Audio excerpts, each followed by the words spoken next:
As our society continues to grow and improve, our worlds and lifestyles become fast-paced.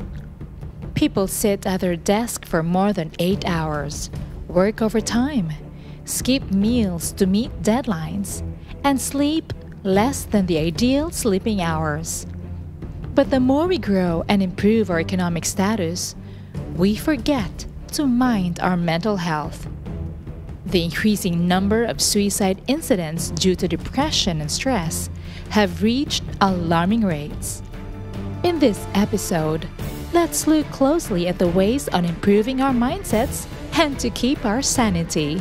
Here on Dynamic Living, the Total You.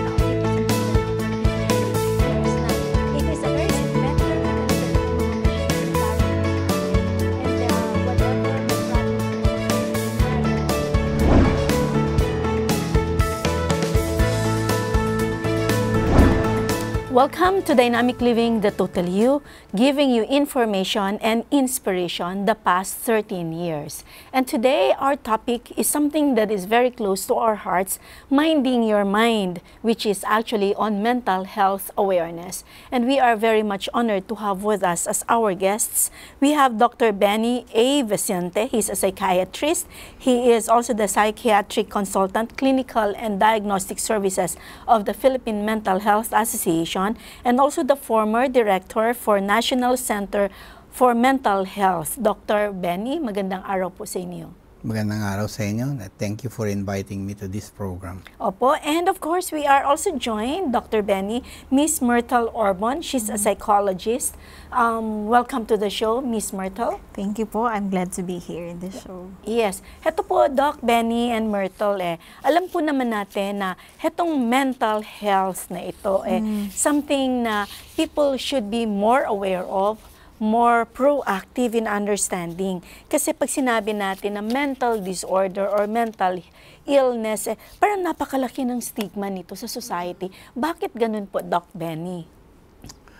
Oh, well, kasi ang mental illness kasi it's different from the other illnesses that we see. And there's a lot of mystery around it. So, and the symptoms manifest, some of the symptoms will manifest in behavioral manifestation, which are quite odd, no? So the stigma can be attached to it. In fact, ang history ng mental disorder, it was attached to beliefs that this is because of witchcraft, this is because of certain things. It was never considered as a disorder or a disease itself. That's why may history na siya ng stigma. No? And perpetuating yung stigma is also the ways by which mental illness are being treated or mental disorders are being treated. So in the past, you had, because there was no science behind it, there were many interventions that were quite ridiculous and sometimes really very dangerous. And that added stigma to the mental disorder, especially when you hear of patients being confined in mental hospitals. No? Maraming horror stories about being confined in the mental hospitals, and this perpetuated it. Sad to say, media also plays a role in perpetuating the stigma. Which is why we are here in Dynamic Living. We are trying, to put a balance to it. Kasi parang ang atin is to really give the correct, very objective way of doing things. Sinabi niyo po, tama yung sinabi ninyo, pag na-admit sa isang mental health institution, parang big issue yan Yes. Saka yung mga pangalan, yung mga tawag nila, Miss Myrtle, na craziness, parang gano'n, na yung baliw, ikaw, parang gano'n. Tapos parang na-attach nila yung mga taong palakad-lakad sa daanan, sa kalsada, nakahubad, nakahubot-hubad, di ba? Na hindi naliligo. So, yun yung kanilang parang endpoint nila na, pag may sira ulo yan, ganon, di They ba? probably associate with person na harmful to the society. So parang they tend to shoo them away and distance themselves from them. Saka yun nga, as I've said, sensational minsan, media wants sensational topics eh. So you get to see somebody up there in the street poles, no? So kukunan nila yan. Kasi because it's sensational, something very odd, something strange eh. So that's why it's perpetuated yung Pero Doc, Penny, in your years of practice as a psychiatrist, in very simple terms na mapaintindihan natin sa viewers natin, pag sinabi nating mental health, what does it constitute? Well, it constitutes a spectrum ng from no illness or no disorder to mental disorder itself, and then to better, good, better, best mental health. Yun ang spectrum nun eh. So it doesn't only mean that ang mental health is like no mental disorder. No? So yung mental health mo can be good, better, and even best pa. No? And do you believe, Doc Benny, na each one of us, kahit na tayo ngayon, tayong tatlo, really at certain moments in our lives, we do experience some, disorders in the way we think things. Well, not necessarily disorder pa siguro, no. You can say mental health problems. Yes. No? So when you talk about mental health, it means a successful functioning of your mental facilities that will result into one, productive activities, which is work, no, a better relationship with others and the self, no. Yun ang definition. And at the same time, if you have good mental health, it leads you to be able to adapt to the daily changes in life and even adversities in life. No? So, gusto kong i-point out yung sa mga sinabi mo, Doc Ben, na yung adaptability and functionality. Di po ba? Heto yung two endpoints din naman natin if a person is diagnosed with a disorder, di ba? Di po ba? Yes. Yun yung parang endpoint ng kahit na sinong therapist. Di ba, Miss Myrtle, Yes bago po. si Doc? Yes. Yeah. Totoo po yan yung functionality. So parang minsan they get to be dysfunction, they became a problem to the family. So parang nandun na yung point na nagiging problematic sila, they create problems. So in the end, yun, nagkakaroon ng dysfunctionality sa kanilang circle. Yeah, so hindi lang ibig sabihin na yung tao lang. Yes, so even yung harmful. impact niya is to the people around also, Doc. Yes. In fact, pag sinabi mo mental disorder, the two ingredients nun that you say it's a disorder is yung one is the dysfunction and one is distress. The person is, as a result of some mental activities, is distressed about it, and then at the same time it leads to dysfunction. Pero Doc, nung araw, di ba, parang in the olden times, you mentioned already na parang yung mga practices iba yon, di ba? Pero today, we know that science has found out that really, when you have a mental disorder or you have problems with the mind, it's actually related to the neurotransmitters, to the chemicals that are being produced by our system. Well, that's true. That's one of the explanation or causes ng mental disorders, no?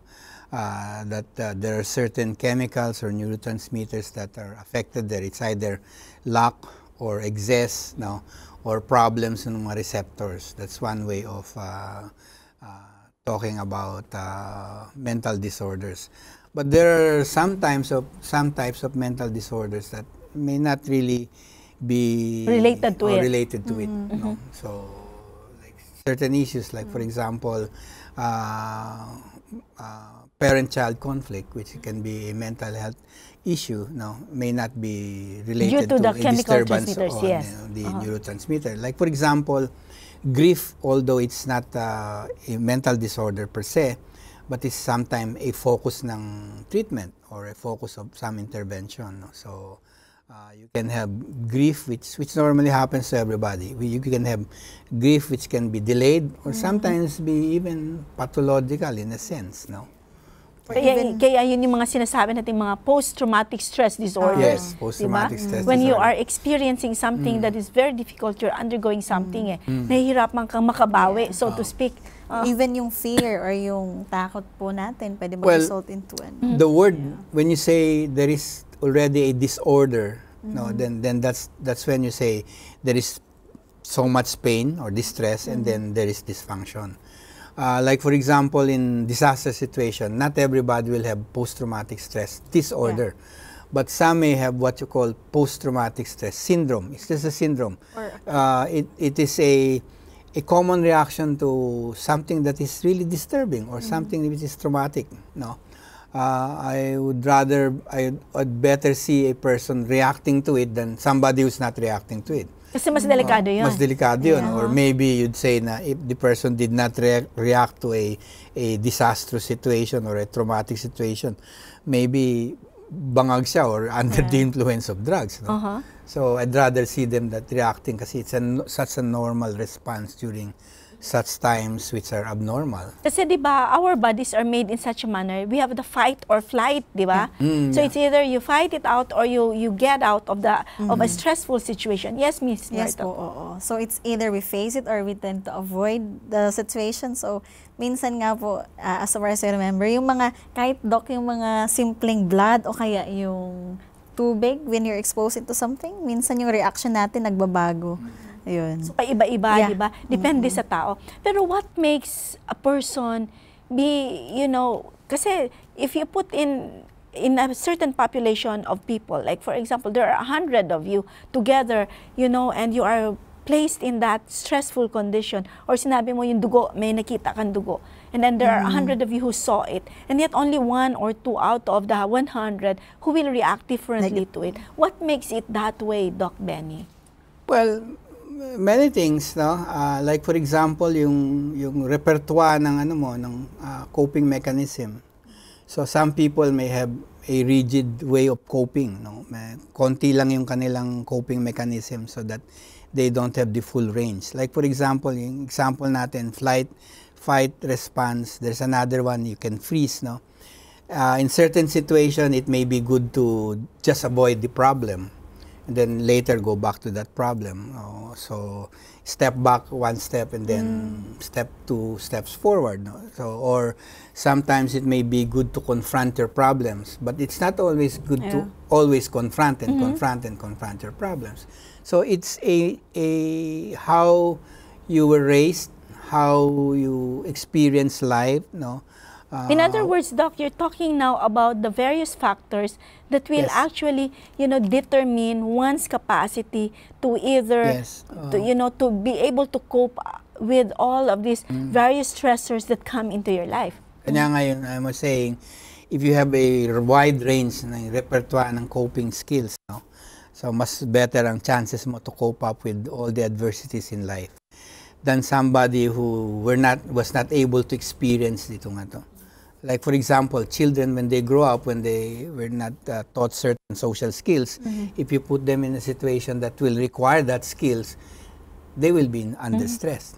Pero somebody or a child who has been exposed to this early in child and learned some skills on how to deal with that type of social situation, you put them in adult, you put them in that situation, fine, they won't be stressed. They will be able to readily cope with that situation. But would genetics also or heredity here play a role also, aside from the upbringing of a person? Kasi that's already environmental. But what about one's hereditary traits? In other words, is it also true to say and correct to say, like for example, in physical maladies, no, we know that there are certain diseases, Ms. Mert, na kumbaga genetic siya. Like if you have cancer in the family, the probability of you having the big say is also there. Like for example, so would it also mean that in a mental health disorder or an illness, it can also be said that if somebody in the family has it, the probability of you getting that will also be there. I'm glad you say probability.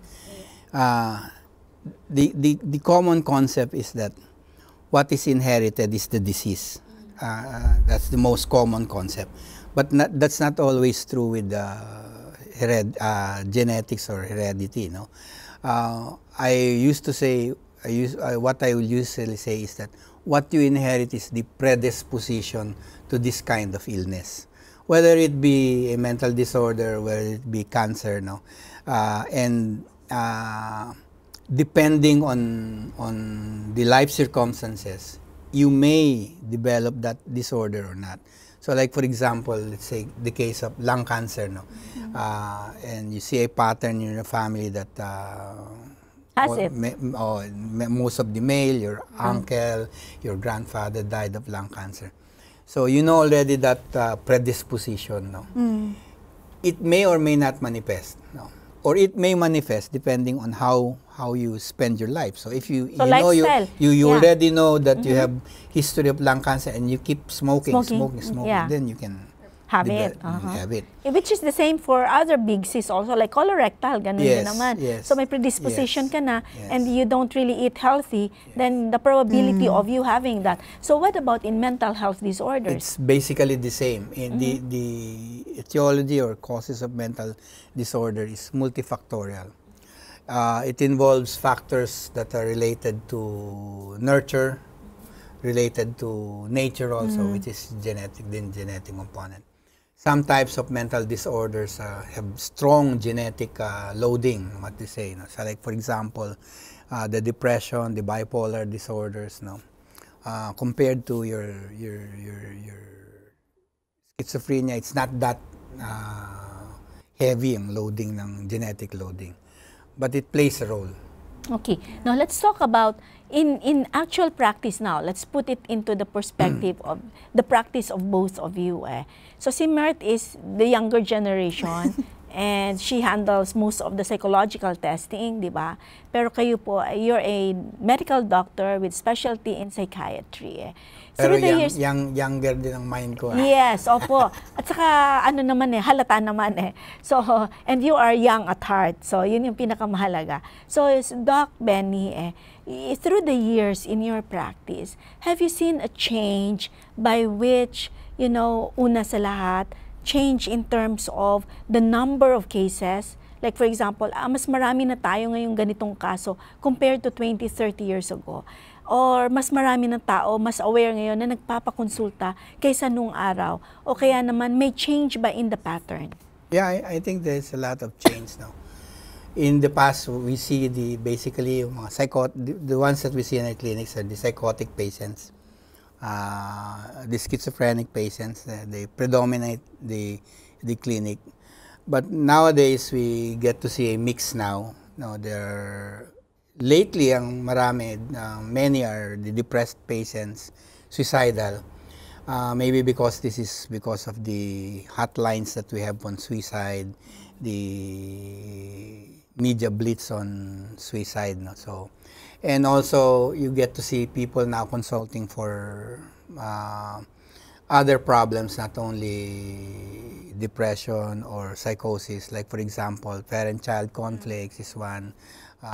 Grief, problems with grief, insomnia, you get to see people now. You get to see people consulting also for annulment, annulment cases. The most, they're not mentally disturbed in a sense. No? They just want to get an annulment. No. So more and more yung psychiatrists are involved in this kind. No? Also, the profession has grown in such a way that the traditional psychiatrist, which is just simply sits in his office, wait for his patient, is now the barriers to that is being broken. So more and more the psychiatrists are going out into the community, providing services in the community. So yung public psychiatry is now rolling na, hindi na katulad ng dati. In other words, Doc Benny, you're saying na if I am to sum it up, I would say that there is now more increased awareness in terms of, you know, seeking professional help as compared to say 20, 30 years ago. The stigma attached to psychiatry, to mental illness will always be there. even if you go to, let's say, US, Australia, it's always going to be there. So, and yung stigma attached to mental illness is not only attached to the patient, it's attached also to the doctor treating the patient. So if you're a psychiatrist, among your peers, nag-psychiatry ka? Bakit ka nag-psychiatry? Why? And then sometimes your comment, di ko ba nahawa? No, so it's still attached to, but now, I think it's lesser than before. No? Kasi like here, you get a psychiatrist being invited to a news conference. No? You get a psychiatrist being consulted for some issues. No? You get to see psychiatrists being involved in disaster when way back, wala naman yun. Hindi sinasama yung mga psychological issues ng disaster. Kasi di nga ba't kagaya nung sa Marawi siege na yan, kailangan nila. Yung mga sendong na mga biktima na yan, kailangan sila. Di ba? In other words, you are now right at the very heart of the community. Kasi na-realize din naman natin na very vital yung role na ginagampanan ng mga psychiatrists. Miss Myrtle, you're very young and you chose to be a psychologist. And, bakit yun ang tracking na ginawa mo? I think po sa area ko naman, naging interest ko siya kasi para sa amin nung batch ko po, parang bago siya. Tapos hindi siya usual. So parang I want to do something different. Ayun. And then in relation po dun sa, yun nga, in response, ngayon ko lang din po yung napansin, nung college ako, parang, bakit psychology ka? Bakit, may problema ka ba na tinake mo yun? Parang, they thought na if you're taking psychology or you're specializing into, you have some problems sa sarili mo din. So, pero how can you both, for the both of you, how can you both be facing all these problematic patients and keep your sanity intact? I mean, di ba, in your clinic, doc, the people na you get to meet, sometimes they consult you and they bring a very heavy burden on their shoulders. They try to put it on your lap so that you are able to help them so they can function again and be able to adapt. In the same way, si Mert ganun din. So how are you able to, at the end of the day, be able to unload yourself and unburden yourself, remove all those burdens that have been placed on you? We'll start with you, Doc. Well, yung sessions mo, you should remind yourself that you have an attitude of yung emotional objectivity. So you can still empathize with your patient, but not be carried away with their problems. No, it should be very clear in your mind that you are there to help your patient help themselves, and not really you. The one helping your patient, you're actually helping them help themselves. No, in addition to that, there are many things which you can do. No, like for example, pacing is one. So make sure you don't have more than you can handle for the day. No, like for example, in a half day, maybe your limit will be around 10 patients to see only 10 patients. That's it. No, and you have to pace. No, so. In addition to that, some psychiatrists now will have a confidant. No, it's like a body system. No, you have somebody.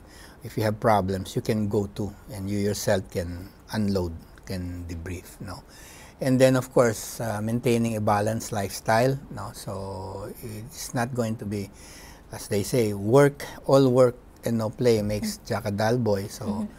In addition to work, dapat yun may balance ka ng play, something for yourself, leisure, no? That will unload you. No? So, what about you, Mert? Yeah. In my case naman po, I go back to my family. Ayun. Kasi yung strong support group, they really help a lot. And aside from family, yung reflection po. Like, meditation, reflect what happened to me throughout the day, what transpired. Kasi usually po yung mga counselists ko, they are really way older than me.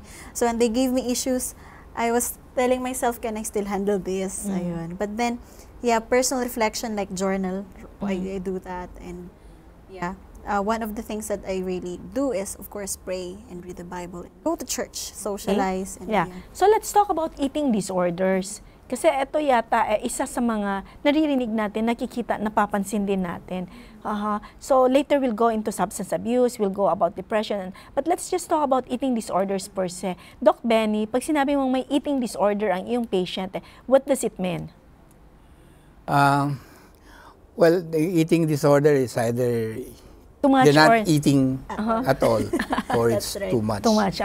So it can. We're not seeing. It's always extremes, huh? We're not seeing much eating this. disorder for Filipinos, no. More common sa Westerners, no, eating disorders, yung bulimia, yung anorexia nervosa. We rarely see it in the Philippines. At least when I was the medical center chief, hindi ko nakikita that this is being reported, no. I also guess that this is not true for many Asian countries, no. Because we're not that rich a country, so mas common sa atin, I think, would be the malnutrition rather than those eating disorders where you have bulimia or anorexia nervosa. What about personality disorders, Doc? Do we get to see them? That's common. No, the personality disorders are all over the place. No, so in fact, even if you have a diagnosed mental disorder, merong accompanying personality disorders, whether narcissistic, whether paranoid, borderline, yan. So all of that we get to see. And is there a rising number now? Some of them don't seek consultation.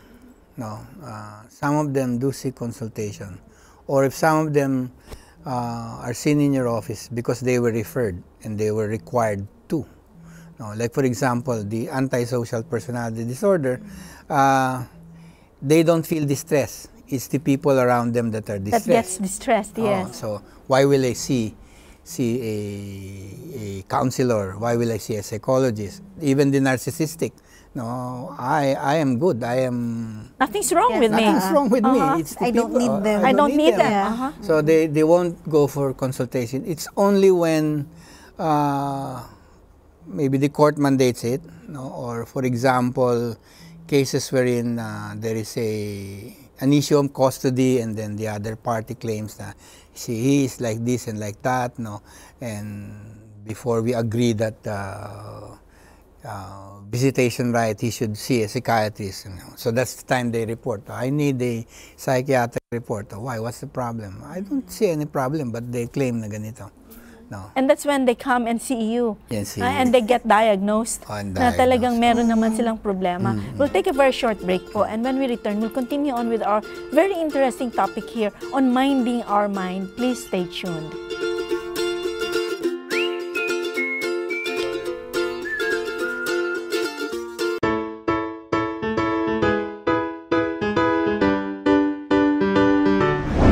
Dapat yung isang tao ay kumpleto sa tulog, tapos hindi masyado magpagod, 8 oras lang dapat siya magtrabaho.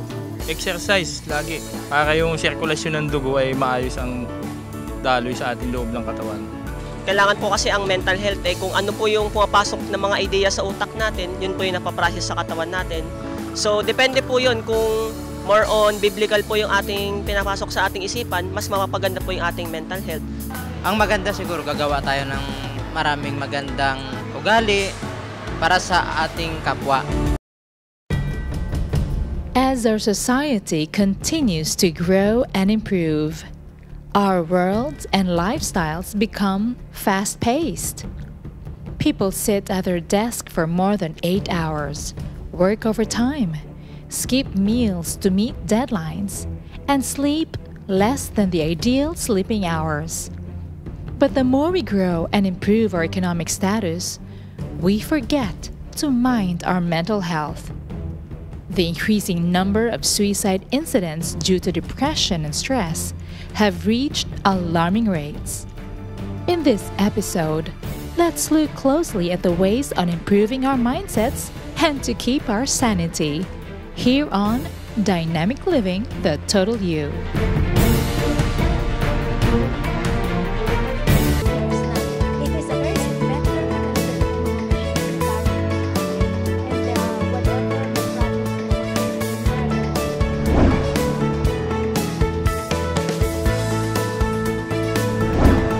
Welcome back to Dynamic Living, the Total You with our episode, Mind Your Mind, Mental Health Awareness. And so kanina po, bago tayo nag-break, pinag-usapan po natin dito, ano-ano yung mga iba-ibang mga sakit na naiisip natin na may problema sa ating pag-iisip din. And the last one before we took the break was, we were talking about personality disorders, di po ba, na hindi sila pumupunta unless minsan mandated by court eh. So heto naman po, let's talk about behavioral disorders. Is there such a thing as a behavioral disorder? Yeah, there are behavioral disorders. No? Especially these are seen basically sa children.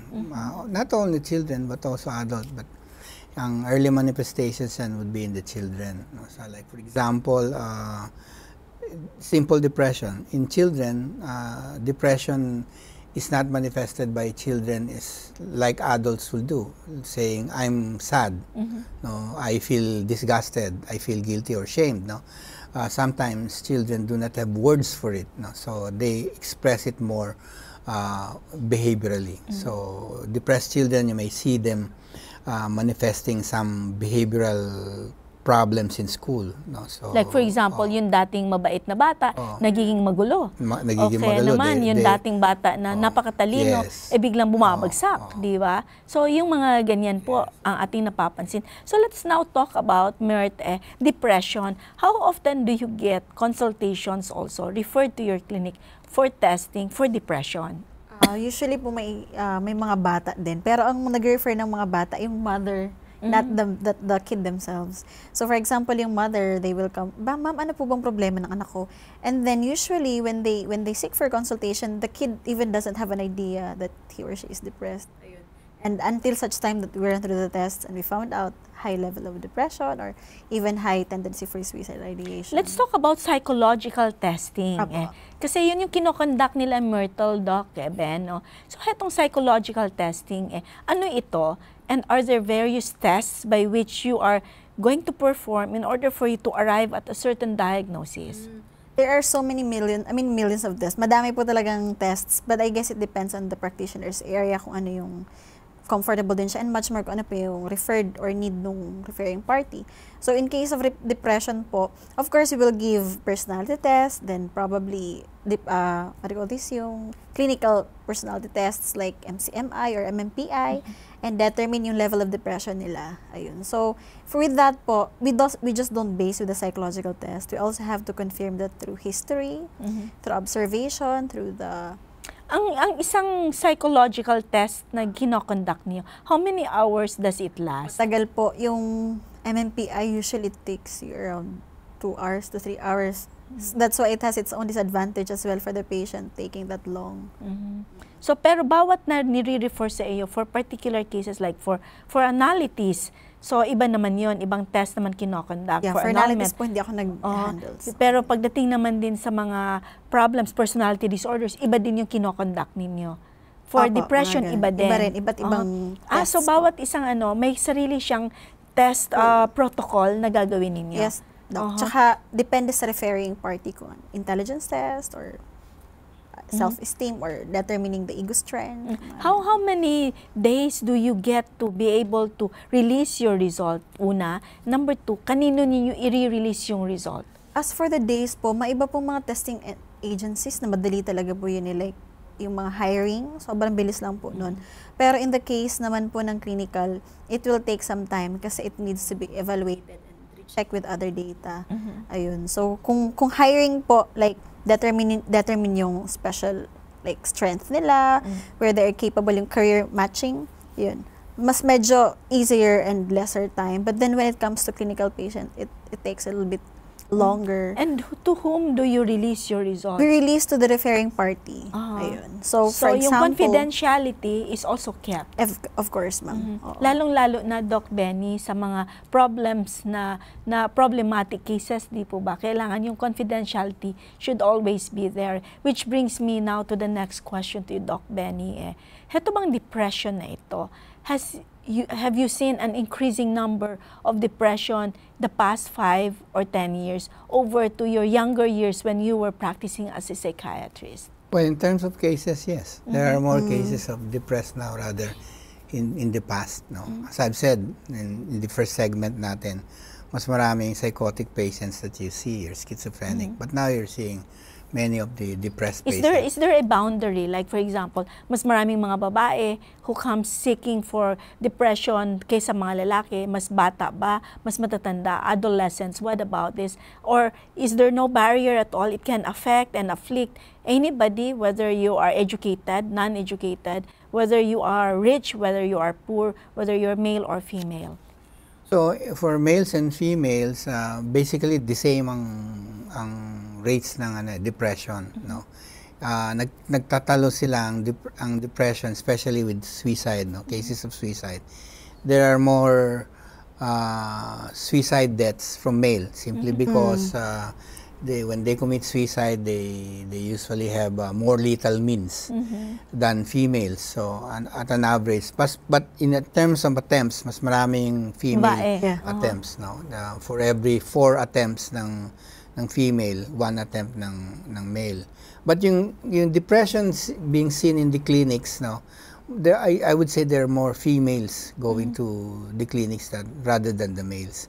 Meron pa rin tayong, I think, boys and males are being raised not to show your oh, you don't cry, or if you cry, so you're labeled as a sissy. So culturally, ano pa rin siya, dictated. Kanya sila yung hindi usually magpupunta agad sa clinic, unlike the female patients, they would readily go to a clinic than. Are there symptoms na or signs na we, yung viewers natin, kasi since we're educating them, things na they need to watch out for and think na maybe this person na I'm close to, or maybe a friend of mine or a family member is going through depression, 1. Number 2, ikaw personally, on you, na you would know na I am going through a depression and, I may need some professional help. Well, for yourself, if yung pinakamadaling-madali kagad na, but it's a little late already, is when you start to think about, I wish I would die, or you think about suicide, no, that's a red flag already. No, it's an indication that you should see somebody as soon as possible. No, but other subtle indications that you're depressed would be, of course, crying spells would be one. Especially so if you start to cry, no, you don't know what's the reason. You just simply cry, no, and it's for a duration of time, no. It's not only you just cried for today, then wala na, no. You seem to be crying most of the time, in 2 weeks, 1 month, ganun na yung nangyayari sa'yo. That's a sign that you may be depressed. The other sign that you may be depressed is when you suddenly feel that you seem to have no energy. Parang yung lethargic ka. Parang yung dati lack of interest. Parang grabe yung energies mo. Parang bigla lang ayaw mong bumangon, ayaw mong maligo, ayaw mong kumain, ayaw mong magbihis. Lalo na sa babae, Doc Benny, ha? Pag ayaw nang mag-makeup, ayaw nang magpaganda, something must be wrong. Yeah, I think yung mga lack of interest, lack of wanting to go out with friends, and just nagkukulong na lang sa kwarto because broken-hearted, parang ganun po. So, I think one of the problems din sa male, yung fear nila to be labeled as baka bading sila, or yung masculinity issue nila. For female po kasi, in my case naman, usually they're very open in expressing their emotions, unlike males. Okay. Yeah. So that's one aspect siguro na being able to seek help, no, and express, no, kung ano yung nararamdaman mo. So Doc Benny and Myrte, we talk about all of this. What is the therapy? Let's talk about management muna. Kasi alam naman na natin na sinabi nyo na yung red flags, yung mga warning signals for the person and for the people around that person. So now let's talk about therapy. Ano ba ang pwedeng gawing tulong sa mga taong merong going through depression or maybe thinking of suicide? We'll start with Myrtle and then we'll go to Doc Benny. Okay po, let me just share yung recent study po namin na ginawa. It's the study conducted among adolescents. The title is Risk Factors of Suicide Among Adolescents. And the highest risk factor we found in our study is actually family problem. So if I will elaborate on that, it will always go back to the family. The family is the antidote. If the family is the problem, the family is also the antidote. So it's also the key to the problem. So considering the culture of the Philippines, we are very much collectivist in nature. Family po plays a great role, I see, in the context of our study. family support, like parent-child relationship, having a healthy parent-child relationship, and then the child is more open to the parents instead of the peers, kasi yung peers Iba. hindi mo rin masasabi kung okay din, although not all family though are having the right Pero set. ano nga ako, can I say something about that? Also, Miss Myrtle, Doc Benny, adolescents, di ba parang heto sila yung target ngayon na dapat mas nakafocus tayo. Kasi parang heto yung mga kabataan natin And yet, we do, you're right, we do get to see quite a number of them, more numbers of adolescents, young people who go through depression. And yun nga yung bottom line, sabi mo yung family problems. Yes po. Actually, it was a parang interview and we gathered several data. And we found out na parang when they were so depressed or when they were so down, no one was with them. So parang wala silang na-feel na, support, strong support from the family. Pero is it also possible, Doc Benny, na kaya rising number din itong adolescents na to in terms of depression and suicide?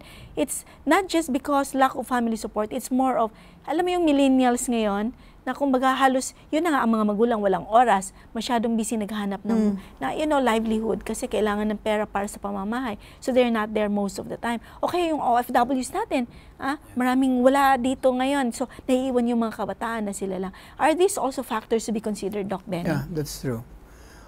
History ng depression, if you take a look at them, in the literature, you'll find that they're saying that children that had lost before age 13 will later in life develop depression.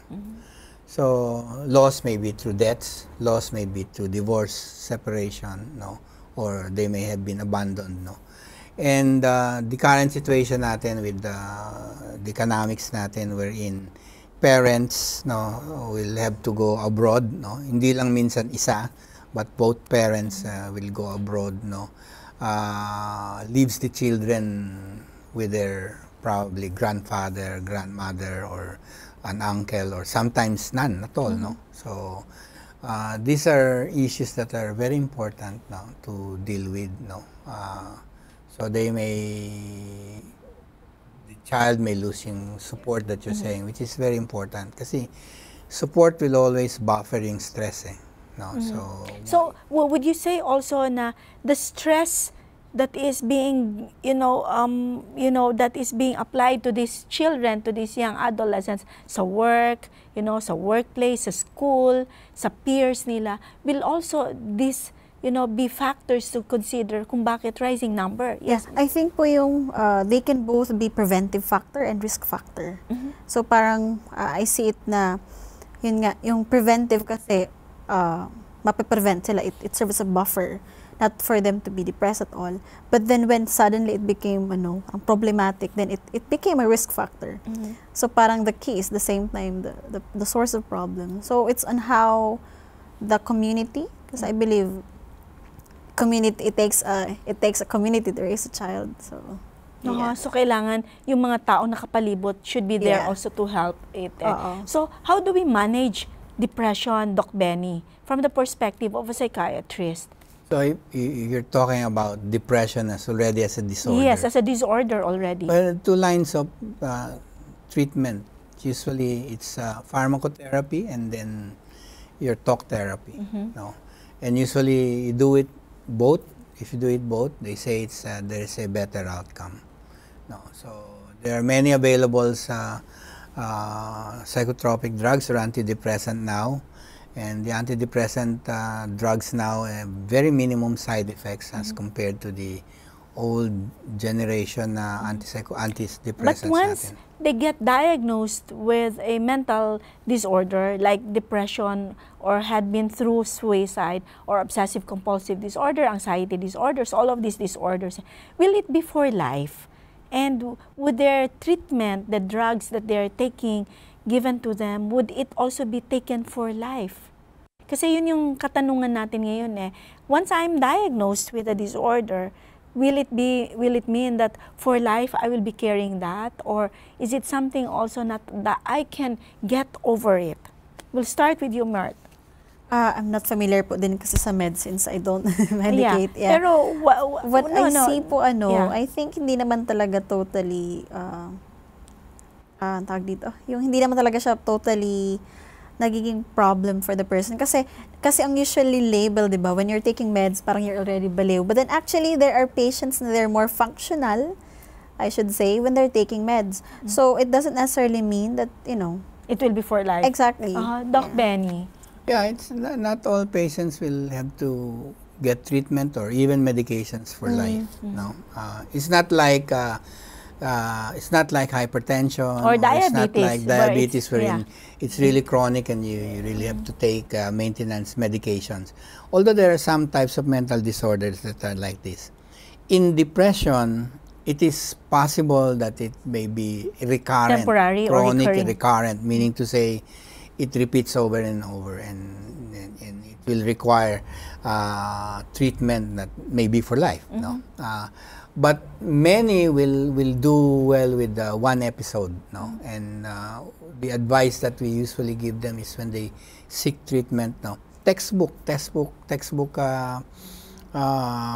recommendation is when you're diagnosed with major depression. No, in terms of pharmacotherapy, at least a year of treatment.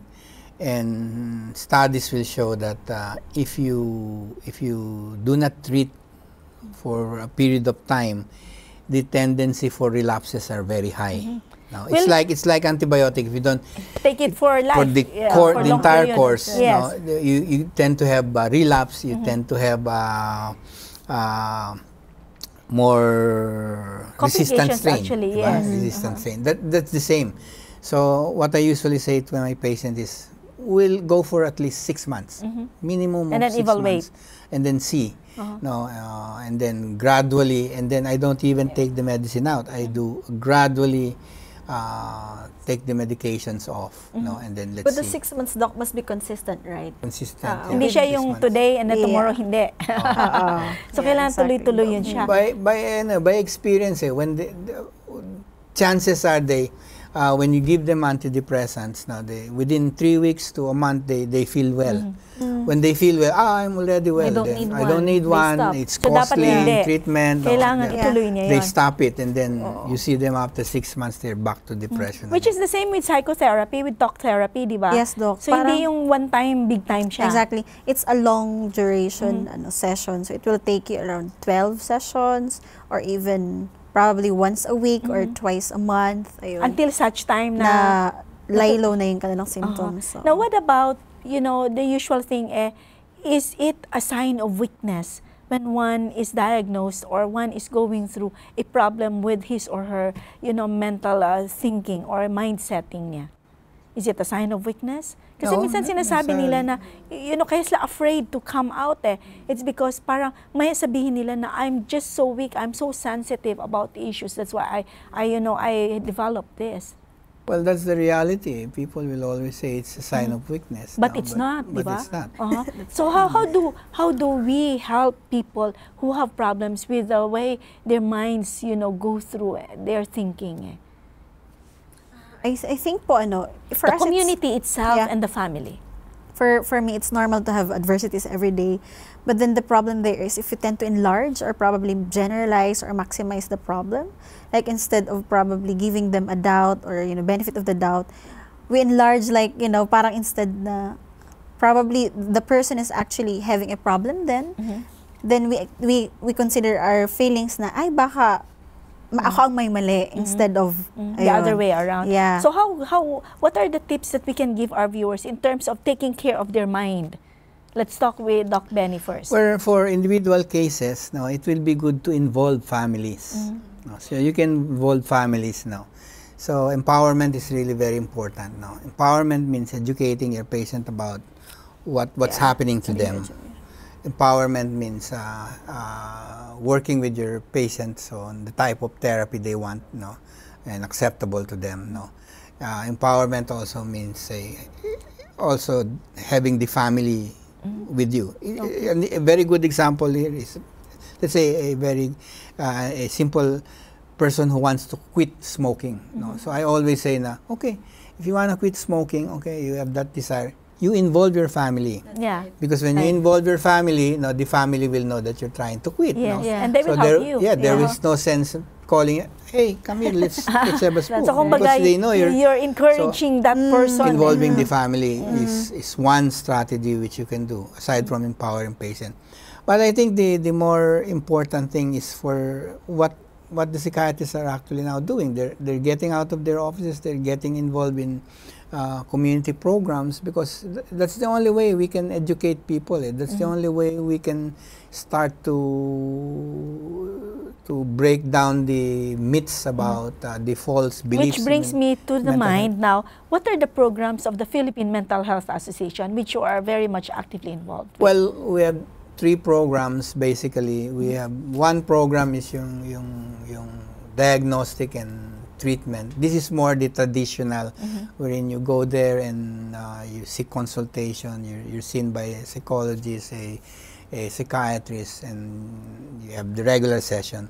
The other one is geared towards the community. We go out into the community, and this is actually educating health practitioners regarding the diagnosis and treatment of mental disorder. And this is a very important strategy, because it is only by this method which we can bring yung services close to where the people are.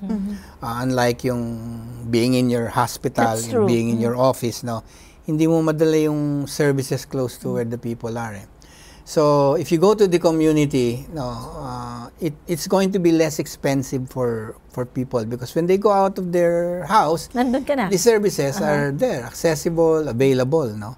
So that is one of the program. And the other program ng PMHA is basically yung it's more of information, no, advocacy about mental health and information. And this is for the larger people, or the universal population. And you have with you actually, Yes, I see something there on the table, Doc. What is that all about? This is a brochure nung PMHA. Which contains all the programs that you It have. contains yung mga programs, and it contains also yung the chapters that we have, nationwide, in So chapters. who are your partners there in the various programs that you have? Well, the partner can be anybody. No? It's the entire community. You can be a member of PMHA if you want. No, it doesn't mean you have to be a doctor, you have to be a psychiatrist or psychologist. You can opt to become a member. And what are the PMHAs. challenges that you are faced with, considering na you have now a broader programs that you have na you would really want to focus on?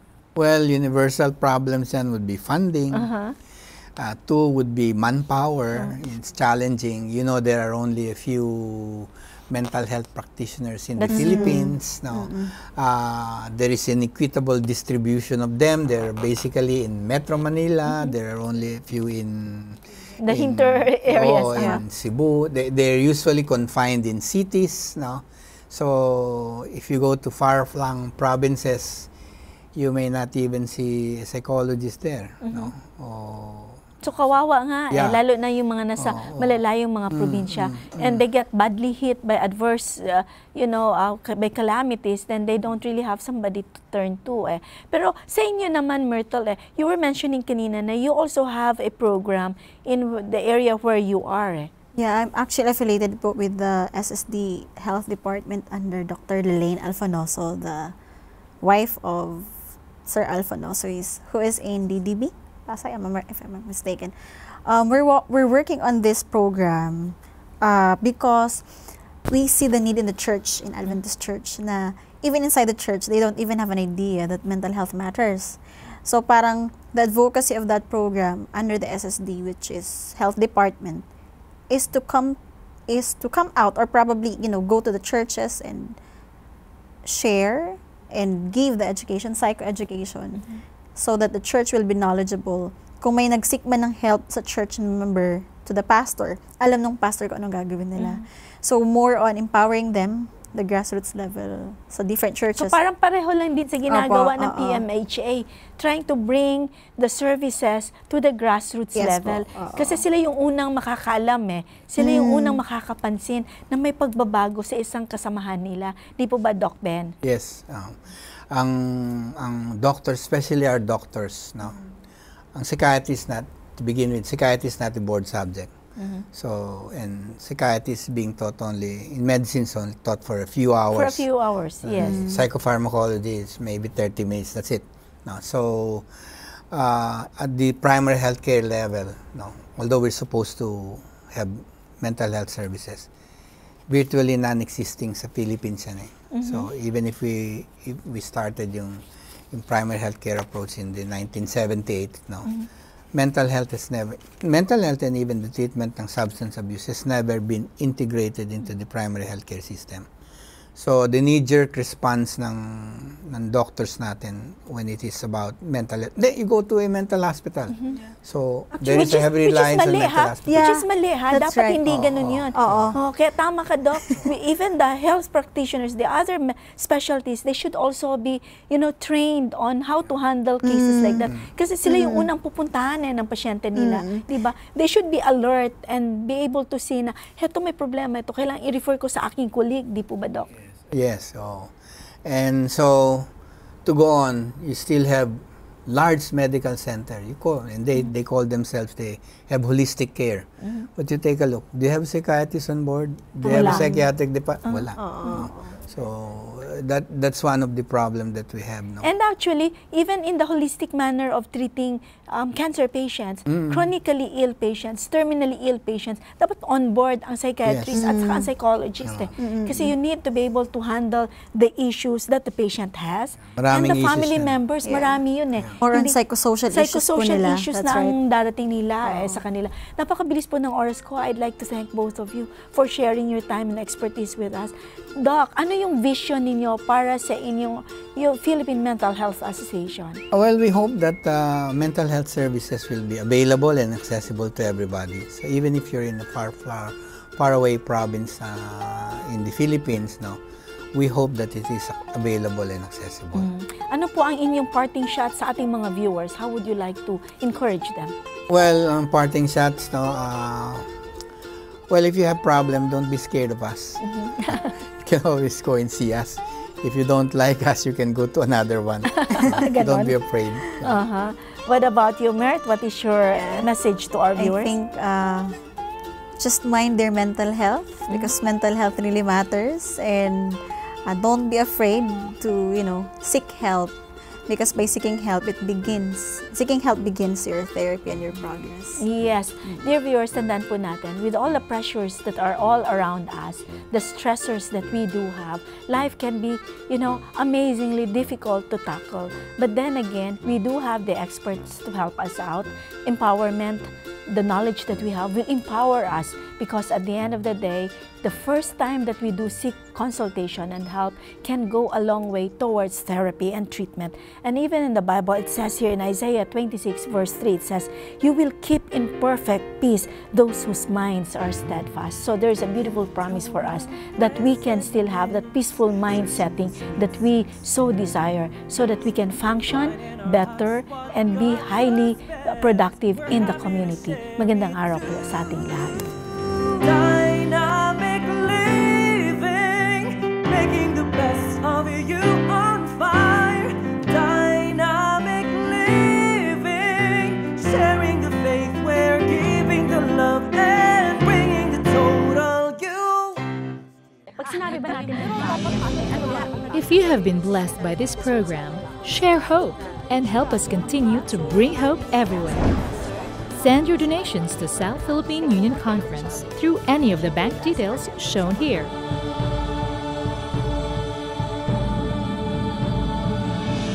Hope Channel, sharing love, changing lives.